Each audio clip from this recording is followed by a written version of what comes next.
எல்லோருக்கும் வணக்கம். எல்லோரையும் வேர்ல்ட்ஸ் பெஸ்ட் தமிழ் சேனலுக்கு வரவேற்கிறோம்.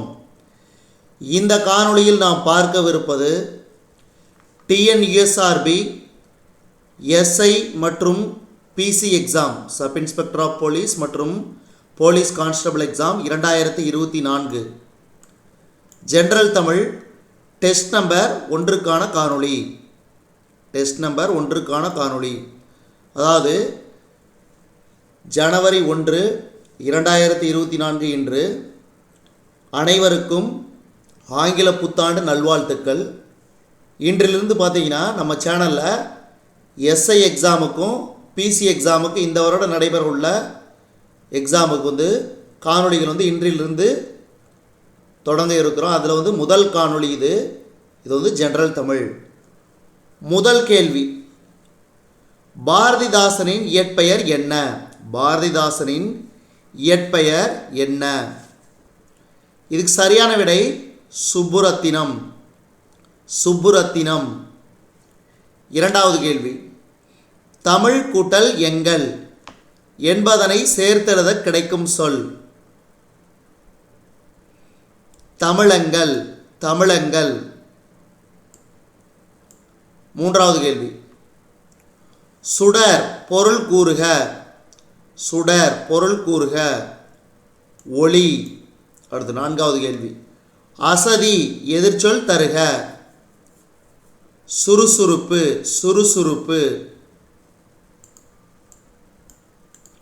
ஐந்தாவது கேள்வி, புரட்சிக்கவி பாவேந்தர் என்ற சிறப்பு பெயருடையவர் யார்?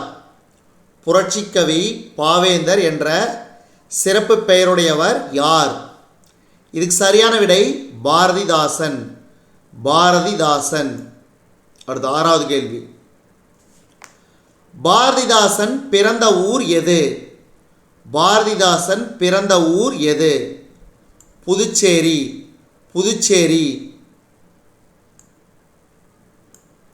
ஏழாவது கேள்வி, இந்த கேள்வி அடிக்கடி ரிப்பீட்டடாக கேட்குறாங்க, ஞாபகம் வச்சுக்கோங்க.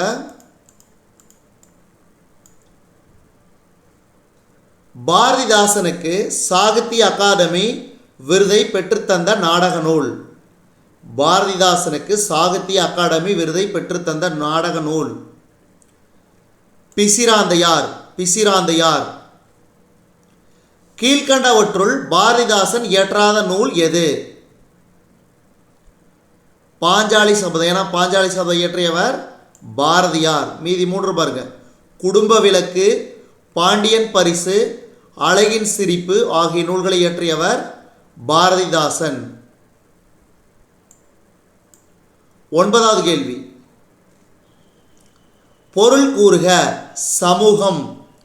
சமூகம்னா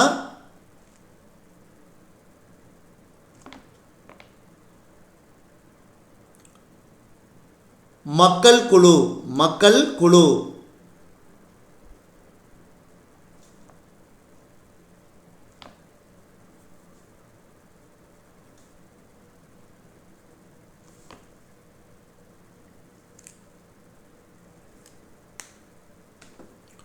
அடுத்தது 10வது கேள்வி, தகவல் தொடர்பு முன்னேற்றத்தால் டேஸ் சுருங்கிவிட்டது? மேதினினா உலகம். பெருஞ்சித்திரனாரின் இயற்பெயர் என்ன? மாணிக்கம். கீழ்கண்டவற்றுள் பெருஞ்சித்திரனார் இயற்றிய நூல்கள்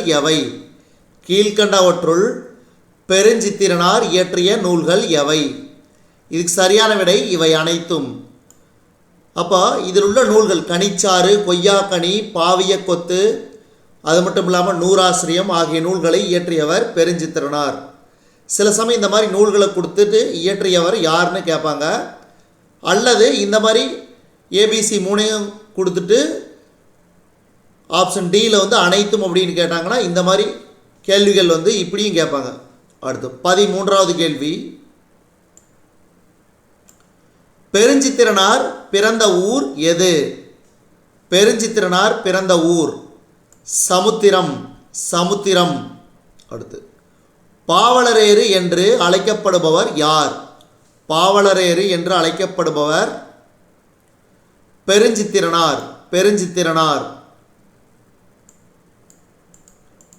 அடுத்து 15வது கேள்வி பாருங்க. இந்த கேள்வி வந்து நிறைய டைம் கேட்டிருந்தாங்க.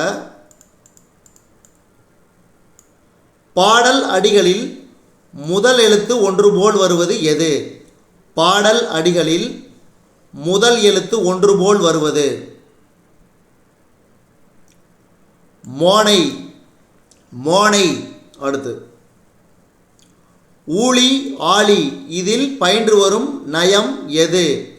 ஊழி ஆழி இதில் பயின்று வரும் நயம் எது?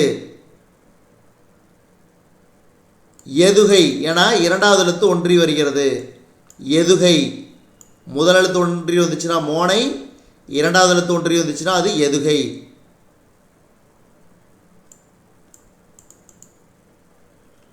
தொன்மை எனும் சொல்லின் பொருள். தொன்மை எனும் சொல்லின் பொருள் பழமை. பழமை.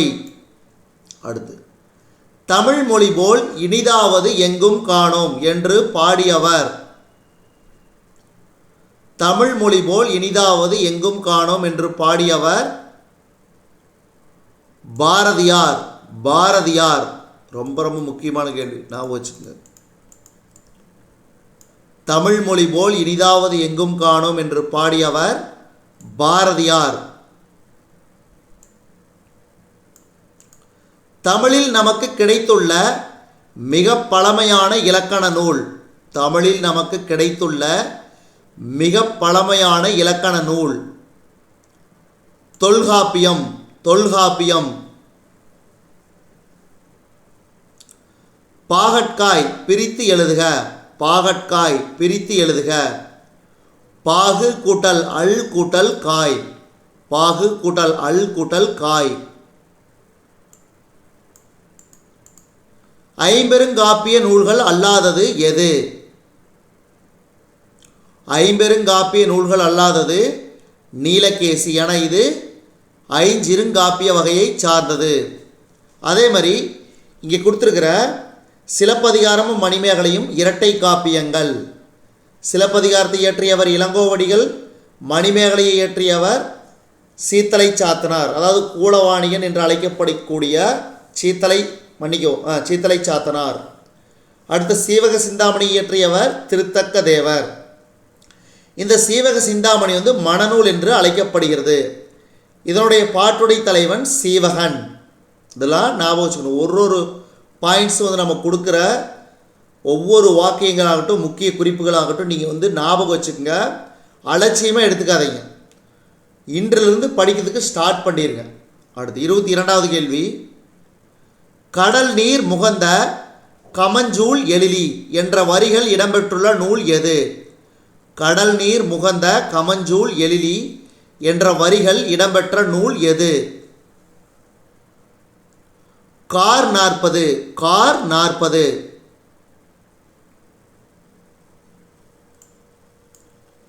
போரில் புண்பட்ட வீரரின் மார்பை வெண்ணிற ஊசியால் தைத்த செய்தி எந்த நூலில் இடம்பெற்றுள்ளது? போரில் புண்பட்ட வீரரின் மார்பை வெண்ணிற ஊசியால் தைத்த செய்தி எந்த நூலில் இடம்பெற்றுள்ளது? பதிற்றுப்பத்து. பதிற்றுப்பத்து. சுறாமீன் தாக்கியதால் ஏற்பட்ட புண்ணை நரம்பினால் தைத்த செய்தி எந்த நூலில் இடம்பெற்றுள்ளது? சுறாமீன் தாக்கியதால் ஏற்பட்ட புண்ணை நரம்பினால் தைத்த செய்தி எந்த நூலில் இடம்பெற்றுள்ளது? நற்றிணை. நற்றிணை. ஒரு முறை கண் இமைக்கவோ ஒரு முறை கை நொடிக்கவோ ஆகும் கால அளவு என்ன? ஒரு முறை கண் இமைக்கவோ ஒரு முறை கை நொடிக்கவோ ஆகும் கால அளவு என்ன? மாத்திரை. மாத்திரை. இதுவரைக்கும் நம்ம இந்த காணொளி வாயிலாக பார்த்தது டிஎன்இஎஸ்ஆர்பி எஸ்ஐ மற்றும் PC exam 2024 general Tamil test number 1க்கான காணொளி. இந்த காணொளி உங்களுக்கு பிடிச்சிருந்துச்சுன்னா லைக் பண்ணுங்கள், கமெண்ட் பண்ணுங்கள். மறக்காமல் இந்த காணொளியை உங்கள் நண்பர்களுக்கும் மற்றவர்களுக்கும் ஷேர் பண்ணுங்கள். அதே மாதிரி இதுவரைக்கும் நம்ம வேர்ல்ட்ஸ் பெஸ்ட் தமிழ் சேனலை சப்ஸ்கிரைப் பண்ணாத புதிய நண்பர்களாக இருந்தீங்கன்னா சப்ஸ்கிரைப் பண்ணிவிட்டு காணொலிகளை பாருங்கள். மேலும் புதிய காணொலிகளுக்கு நம்ம வேர்ல்ட்ஸ் பெஸ்ட் தமிழ் சேனலோடு இணைந்திருங்கள். தொடர்ந்து நம்ம வேர்ல்ட்ஸ் பெஸ்ட் தமிழ் சேனலுக்கு சப்போர்ட் பண்ணுங்கள். அனைவருக்கும் இனிய ஆங்கில புத்தாண்டு நல்வாழ்த்துக்கள் 2024. நன்றி.